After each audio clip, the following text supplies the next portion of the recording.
I think the first thing to understand is that sage grouse are considered an icon of the American West, and the sagebrush habitat that they depend on basically defines much of our Western landscape. Um, Sagebrush habitats support some 350 species of wildlife and plants. Unfortunately, the ecosystem itself is under grave threat at this point. And the big three, at least that's what I like to refer to them as, wildfire, invasive species that include things like cheatgrass, and a general term infrastructure, which includes everything from barbed wire fences to power lines to oil and gas development. Sage-grouse are a wildland species and they don't do well with development. They don't do well with change. And so whenever we impose change on their landscape, whenever sagebrush burns, as an example, um, we're going to see a negative response on the part of sage-grouse.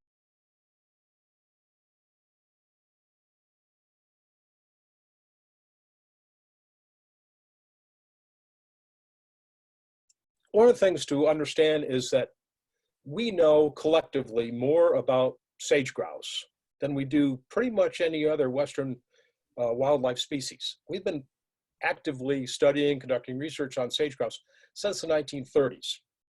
So one of the things we're trying to do as a group of scientists that are interested in the conservation of the species is to get the agencies to develop policies that are based on this knowledge and not based on dogma and wishful thinking. And so in large part, that's what that letter was all about. We saw just in the last 2016 through 2019, some 3 million acres of BLM ground were burned in Idaho, Nevada, and Utah. That's a lot of sage-grouse habitat, to be lost. And it was represented, I think, a 43% increase in the annual loss. And these ecologists, our range people or fire people are predicting more losses to come.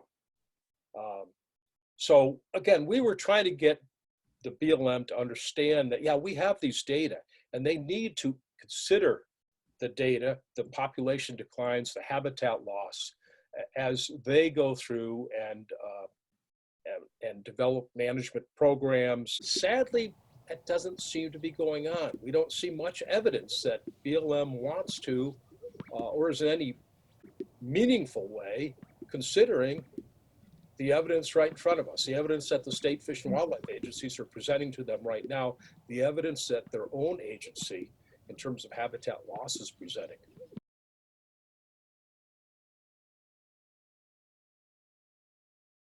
The future, I'm afraid, at this point is not particularly bright.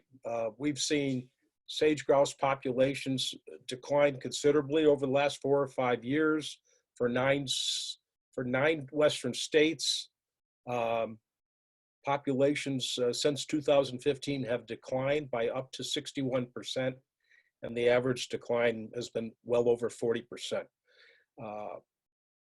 Going along with population declines, as you might expect, we've seen sagebrush habitats continue to be lost and degraded to wildfire, invasive species, and energy development.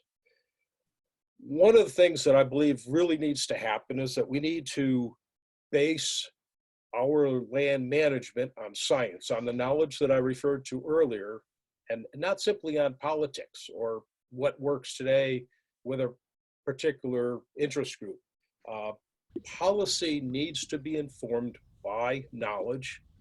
And if we do that, then I think down the road, yeah, we'll see sage-grouse populations stabilize or perhaps even increase. If we fail to do that, then we're going to have some real problems maintaining sage-grouse throughout their current range even.